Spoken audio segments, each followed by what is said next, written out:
Olá, meu caro, minha cara internauta, sou Rodrigo Azevedo, advogado especializado em licitações e contratos administrativos e também especialista em direito tributário. Estamos aqui hoje para tratar dos princípios regedores do processo licitatório. Como vocês sabem, a administração pública, em regra, está obrigada a proceder previamente à contratação com um processo de licitação para identificar a proposta mais vantajosa para a administração pública. É justamente em razão disso que o gestor público estará obrigado, através de um procedimento previamente definido, instaurar a concorrência entre aqueles que pretendem fornecer o produto ou o serviço ao poder público. A norma que se encontra em vigor e que é muito criticada, a Lei 8.666/93, criticada pela sua evidente desatualização, criticada por diversas incongruências contidas no seu texto, por conflitos nas interpretações das normas nela contidas.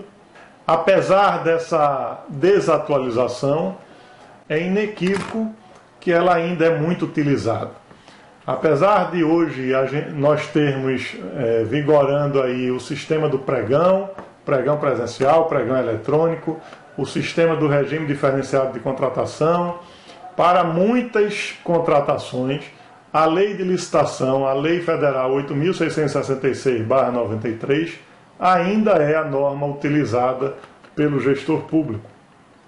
Diante disso, entendo necessário, para aqueles que já atuam neste segmento, como também para aqueles que pretendem ter no seu portfólio a administração pública como cliente, o conhecimento das regras contidas na lei de licitação.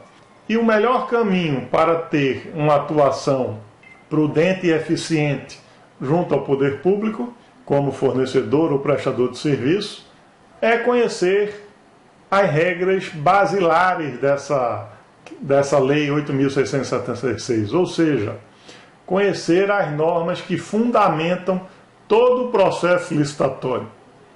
E de início, logo no artigo 3º, a lei 8.666/93 é clara ao obrigar o administrador público, ao compelir a administração pública a buscar, com base no princípio da isonomia, a proposta mais vantajosa para a administração pública, priorizando o desenvolvimento nacional sustentável. Buscando essas três metas, observando sempre os princípios que regem o processo administrativo e o direito administrativo, como, por exemplo, o princípio da legalidade, o princípio da impessoalidade, o princípio do julgamento objetivo do certame, o princípio da moralidade e da probidade administrativa, o princípio da publicidade e o princípio da vinculação ao instrumento convocatório. Estes são os princípios que necessariamente devem ser observados pelo ordenador de despesa, pela comissão de licitação, enfim, pela administração pública, ao instaurar um processo licitatório, tenha como objeto a ser contratado o fornecimento de produto ou a prestação de um serviço. Uma vez de respeitado qualquer desses princípios, estará o procedimento licitatório e, por consequência, o contrato administrativo dele decorrente, prejudicado, eivado de nulidade, enfim.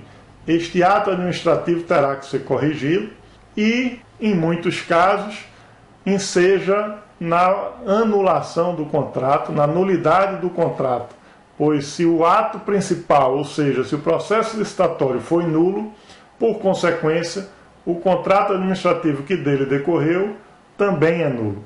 Portanto, são ferramentas excelentes para o particular exigir uma correta aplicação das regras que regem a licitação e, da mesma forma, regras que, se o gestor público as seguir, não estará correndo o risco de, no futuro, ter qualquer despesa inerente a essa licitação ou ao contrato administrativo dela decorrente, apontada como irregular e acabar se responsabilizando pessoalmente por essa despesa. Portanto, são ferramentas que trazem benefícios e garantias para ambos os lados, tanto para a administração pública quanto para o particular que com ela vai contratar. Gostaria de iniciar a abordagem dessas regras já com base no princípio da isonomia, norma primordial que a administração pública deve seguir na busca dessa proposta mais vantajosa. O princípio da isonomia é aquela regra que garante ao particular um tratamento igualitário àqueles seus concorrentes e obriga ao gestor público a adotar a mesma regra para todo e qualquer licitante inscrito neste certame. Percebam que quando eu falo de igualdade entre os licitantes, eu não estou dizendo que o tratamento será o mesmo para todo e qualquer licitante. Será sim o mesmo para todo e qualquer licitante que detenha a mesma condição jurídica, a mesma categoria jurídica nesse processo de licitação.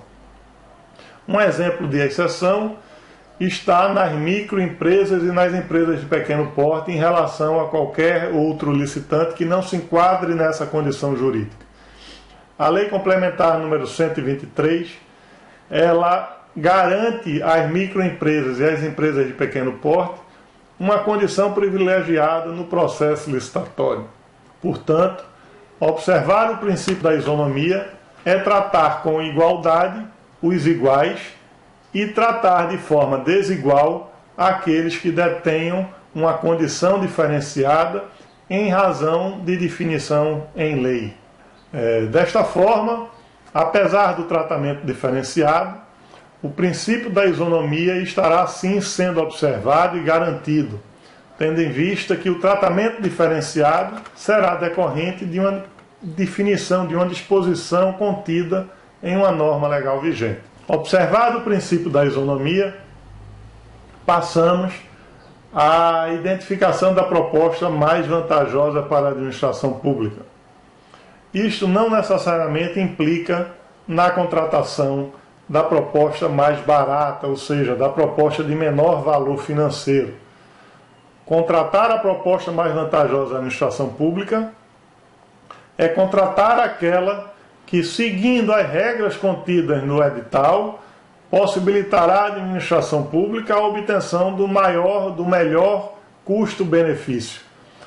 Quando o menor preço é o critério definido no edital de licitação como meio definidor da proposta mais vantajosa da administração pública, ainda assim essa proposta de menor valor terá que observar as regras definidas no edital, as especificações técnicas contidas no termo de referência vinculado a esse edital de licitação. Então, será o menor preço a proposta mais vantajosa da administração pública quando, constatado o atendimento de todos os requisitos técnicos descritos no edital, esta proposta acabará sendo apontada como a vencedora do certame. Não simplesmente por ela deter o menor valor ofertado, mas por ela deter o menor valor ofertado dentre todas aquelas que cumpriram integralmente as especificações técnicas contidas no edital de licitação.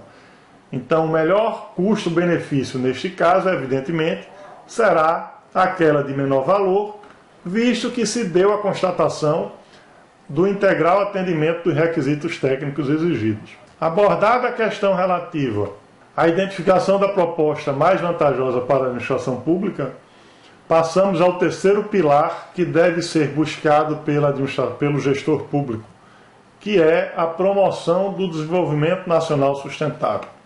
Esta regra, apesar de ter a sua preocupação justificada, porque vivemos hoje num mundo onde a preservação do meio ambiente é uma preocupação do planeta, né? Ela na prática, no que se refere às licitações, ela na prática vem ensejando ainda poucos resultados. Não há uma definição em lei o que seria promoção do desenvolvimento nacional sustentável. Não há uma definição de forma objetiva em qualquer regramento legal de como o gestor público usar esse critério como condição de habilitação ou como condição de preferência na definição da proposta. Para que este pilar seja implantado de forma ampla, é necessário que uma norma jurídica venha definir os critérios que o administrador público deverá adotar na identificação dessa proposta, na identificação deste desenvolvimento nacional sustentável contida na proposta apresentada. Observados os 3 pilares que abordamos, ou seja, o princípio da isonomia, a identificação da proposta mais vantajosa da administração pública e a promoção do desenvolvimento nacional sustentável, passamos aos princípios regedores da licitação, começando pelo princípio da legalidade. Diferentemente da relação entre particulares, a administração pública apenas pode atuar de forma definida em lei. Não cabe à administração pública inovar, não cabe à administração pública agir de uma forma simplesmente em razão desta forma não está proibida em lei. O particular, sim, poderá fazer tudo aquilo que não houver proibição expressa na lei. Já a administração apenas poderá agir se esta forma de agir estiver previamente definida em lei. A diferença é clara. E é justamente com base no princípio da legalidade que o gestor público estará obrigado a instaurar o processo de licitação e promover esse processo de licitação dentro dos parâmetros que a lei define. O princípio da legalidade não só obriga ao ordenador de despesa a cumprir as regras legais, mas também garante ao particular o direito e a certeza de que não poderá o gestor público utilizar de regras que não se encontrem claramente contidas ou em lei vigente ou no próprio edital que rege essa licitação, com o fim de obter um resultado previamente definido no subjetivismo da administração pública. O licitante, ao ingressar no processo licitatório, terá no princípio da legalidade um instrumento excelente para questionar atos do ordenador de despesa, atos da autoridade administrativa que não se encontrem previamente definidos no edital de licitação. Já o princípio da impessoalidade, também uma norma que o gestor público deverá observar, ele impede que o ordenador de despesa, que a comissão de licitação, que o pregoeiro defina a proposta mais vantajosa da administração pública com base na identidade do ofertante. Não poderá o gestor público definir qual a proposta será vencedora no certame, simplesmente em razão da identidade da empresa ofertante ou da marca daquele produto ofertado. O princípio da impessoalidade veda a escolha pautada no subjetivismo e garante ao particular que ele terá as mesmas chances que qualquer outro licitante inscrito naquele certame, desde que, evidentemente, o seu produto ou o seu serviço atenda na íntegra às especificações técnicas definidas no edital de licitação. Não há qualquer vedação à administração pública em definir as questões técnicas do produto ou do serviço que pretende contratar. Todavia, uma vez definido, terá a administração pública que escolher, ou seja, que eleger aquela proposta mais vantajosa a ela, com base em critérios meramente técnicos e previamente descritos no edital de licitação. Já o princípio do julgamento objetivo do certame complementa o princípio da impessoalidade. O princípio do julgamento objetivo do certame impede a administração pública de adotar critérios ao longo do processo licitatório que não se encontrem previamente definidos no edital. O princípio do julgamento objetivo do certame vincula a decisão da administração pública aquelas normas que constem do edital de licitação quanto à identificação da proposta mais vantajosa para a administração pública. Da mesma forma, no processo de habilitação ou no processo da análise das certificações técnicas apresentadas pelos licitantes, não poderá o gestor público adotar regras pautadas no seu subjetivismo. Ele necessariamente deverá seguir os parâmetros previamente descritos no edital de licitação. Já com relação ao particular que se inscreve nesse certame, o princípio do julgamento objetivo garante que não haverá possibilidade de se obter exceções, ou seja, o particular não poderá pleitear regras em caráter excepcional ou não poderá pleitear concessões ou privilégios em razão de fatos ocorridos ao longo da licitação. Ele necessariamente deverá trazer a sua documentação e a sua descrição técnica quanto ao produto ou serviço de forma clara e objetiva que possibilite à administração pública aferir um integral atendimento às regras contidas no edital convocatório para esse certame. Já o princípio da moralidade e da probidade administrativa impede a administração pública de pretender se utilizar do processo licitatório para legitimar uma contratação que seria irregular caso a administração a promovesse sem a necessária concorrência. Ou seja, é comum nós vermos casos de editais de licitação que trazem exigências técnicas injustificáveis para o produto ou serviço pretendido, mas que na verdade tem como fim direcionar aquele objeto, direcionar aquela contratação a um determinado fornecedor ou prestador. Esse princípio da moralidade, este princípio da probidade administrativa impede esse procedimento. Com base no princípio da moralidade e da probidade administrativa, a boa-fé tem que prevalecer. Então, o gestor público necessariamente terá que definir as regras técnicas, as exigências técnicas do seu objeto ou serviço pretendido, no patamar necessário para a execução do serviço ou fornecimento do produto. Qualquer excesso nessas exigências ensejará na afronta deste princípio. Da mesma forma, o particular não poderá se aliar aos seus concorrentes para pretender majorar o preço da contratação ou para pretender direcionar esta contratação. Não se poderá, entre os particulares, se estabelecer uma regra de escalonamento, uma regra de revezamento nessas contratações. Efetivamente, a concorrência ela tem que se dar e efetivamente tem que haver uma disputa nesta contratação. Como dito, a boa-fé tem que prevalecer e esta boa-fé ela necessariamente tem que estar presente tanto no lado da administração pública quanto no lado dos particulares que pretendem com ela contratar.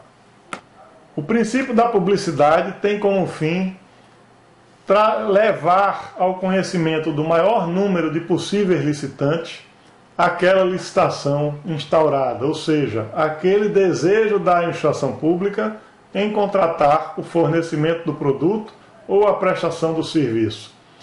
O princípio da publicidade tem também possibilitar que os atos administrativos praticados no curso dessa licitação sejam conhecidos e fiscalizados também por qualquer particular, não apenas pelos órgãos de controle, mas por qualquer particular, esteja ou não inscrito no certame. Em razão desse princípio, qualquer particular poderá, identificando alguma irregularidade, proceder com o questionamento necessário, proceder com a impugnação desse ato através de denúncias junto aos órgãos de controle. O princípio da publicidade tem também como fim obrigar a administração pública a respeitar os prazos necessários à prática de cada ato administrativo no curso da licitação. E é a publicação deste ato, ou seja, é a data em que se levou, em que se deu notoriedade a este ato, que marca o termo inicial de contagem desses prazos para a realização do processo licitatório. Então é um princípio fundamental e de relevância incontestável para a legalidade do processo licitatório. O princípio da vinculação ao instrumento convocatório tem como fim vincular o gestor público a observar aquelas regras contidas no edital e também vincular o particular a observar as regras contidas no edital. Não poderá haver inovação. Como dito no princípio do julgamento objetivo do certame, não poderá haver decisões pautadas no subjetivismo do gestor público. Uma vez contida a regra no edital de licitação, esta regra necessariamente terá que ser adotada no julgamento desse certame. A discricionariedade do gestor público se encerra no momento que este edital de licitação é colocado à disposição dos licitantes. Então, uma vez dada a publicidade ao edital de licitação, se encerra a possibilidade do gestor público poder definir as regras dessa licitação com base na sua opinião pessoal, no seu subjetivismo. Portanto, é justamente este princípio da vinculação ao instrumento convocatório que impede o gestor público de adotar critérios inovadores no curso da licitação, de adotar critérios pautados em sua opinião pessoal no curso da licitação, ou de alterar as regras já estabelecidas nesse edital de licitação. Bem, meu caro, minha cara internauta, com relação a este tema era isso que nós tínhamos para trazer para vocês, e peço que vocês continuem acessando o nosso site, esse espaço de diálogo que estabelecemos e disponibilizamos para vocês através do nosso blog, através da nossa fanpage no Facebook, através deste canal no YouTube. Acesse o nosso site, acesse o nosso blog, obtenha lá o e-book que colocamos à disposição para vocês, onde nós trazemos regras que necessariamente devem ser observadas sob pena de trazer nulidade ao processo licitatório. Como última observação, gostaria de sugerir a vocês que já participam de processos licitatórios, ou para você que pretende ingressar nesse segmento, ou seja, que pretende ter a administração pública no portfólio de sua empresa, ter a administração pública como um de seus clientes, que busquem um acompanhamento jurídico, que busquem um aconselhamento jurídico para, no curso de cada licitação, poder orientá-lo, poder, junto com você, analisar não apenas o edital de licitação, mas as decisões, os atos administrativos praticados pelo gestor público. Como vocês puderam, acredito, perceber, nesses princípios do direito administrativo, princípios constitucionais que necessariamente regem o processo licitatório, o processo administrativo, há diversas consequências que podem advir caso qualquer um deles venha a ser inobservado. E muitas vezes a afronta a qualquer desses princípios é feita de uma forma, de uma maneira que não é percebida pelo particular, pelo licitante. Razão pela qual se faz necessário, na minha opinião, um acompanhamento, um assessoramento jurídico no curso do processo de licitação, no curso do processo licitatório e também na execução do contrato administrativo, pois diversos problemas podem ocorrer na execução do objeto contratado. Obrigado por sua atenção e espero reencontrá-los no nosso próximo trabalho.